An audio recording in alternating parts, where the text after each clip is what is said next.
સૌરાષ્ટ્રની અસ્મિતા ન્યૂઝ। રૈયાધારમાં ખેલાયો લોહિયાળ ખેલ, સોશિયલ મીડિયાના વિવાદમાં યુવકની કરપીણ હત્યા। રાજકોટના રૈયાધાર વિસ્તારમાં કાયદો અને વ્યવસ્થાના લીરેલીરા ઉડાવતી એક ભયાનક ઘટના સામે આવી છે। માત્ર સોશિયલ મીડિયામાં વીડિયો મૂકવા જેવી નજીવી બાબતે થયેલો વિવાદ અંતે લોહિયાળ જંગમાં ફેરવાયો હતો।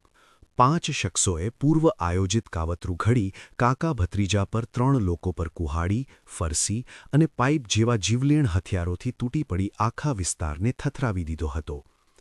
હુમલાનું કારણ એ હતું કે સોશિયલ મીડિયા પર અપલોડ કરવામાં આવેલા એક વીડિયોના વિવાદે હિંસક સ્વરૂપ ધારણ કર્યું હતું। 5 જેટલા શખ્સોએ કારમાં આવી ભાવેશ વાણવીનું અપહરણ કરવાનો પ્રયાસ કર્યો હતો અને રસ્તા વચ્ચે જ તેના પર ફરસીના 5થી વધુ ઘા ઝીંકી દીધા હતા। ગંભીર રીતે લોહી લુહાણ થયેલા ભાવેશ વાણવીને હોસ્પિટલ ખસેડવામાં આવ્યો હતો, જ્યાં ટૂંકી સારવાર બાદ તેણે દમ તોડતા આ કેસ હત્યામાં પલટાયો છે। બનાવને પગલે મૃતકના પરિવારે ભારે રોષ વ્યક્ત કર્યો હતો। જ્યાં સુધી તમામ આરોપીઓની ધરપકડ ન થાય ત્યાં સુધી મૃતદેહ સ્વીકારવાનો સાફ ઇનકાર કરી દીધો હતો, જેને કારણે હોસ્પિટલ પરિસરમાં ભારે તણાવ સર્જાયો હતો। આ ઘટનાની ગંભીરતાને જોતા રાજકોટ પોલીસે તાત્કાલિક અલગ-અલગ ટીમો બનાવી તપાસનો ધમધમાટ શરૂ કર્યો હતો। ગણતરીની કલાકોમાં જ પોલીસે 3 મુખ્ય આરોપીઓની ધરપકડ કરી જેલના સળિયા પાછળ ધકેલી દીધા છે।